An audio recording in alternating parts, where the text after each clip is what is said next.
অবিস্ফোরিত মার্কিন গোলাবারুদ ইরানের হাতে আলাদিনের চেরাগ।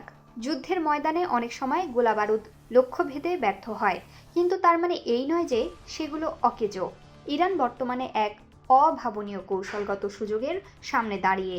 যুক্তরাষ্ট্র ও ইসরায়েলের ফেলে আসা বা অবিস্ফোরিত হাজার হাজার টন গোলাবারুদ এখন ইরানের ল্যাবরেটরিতে। এগুলো কেবল লোহা নয়, বরং এক একটি আধুনিক প্রযুক্তির এনসাইক্লোপিডিয়া।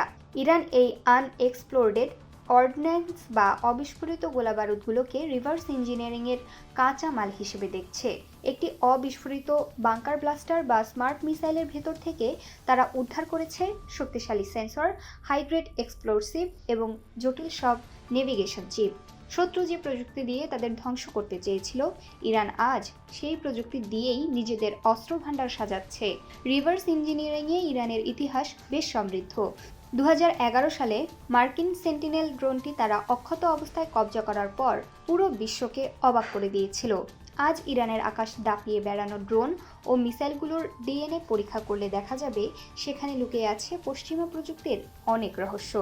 বিষয়টি যুক্তরাষ্ট্র ও ইসরায়েলের জন্য চরম উদ্বেগের। কারণ ইরান যদি তাদের অস্ত্রের সোর্স কোড বা মেটাল অ্যালয় ফর্মুলা জেনে যায়, তবে ওই অস্ত্রগুলো ভবিষ্যতে অকেজো হয়ে পড়বে।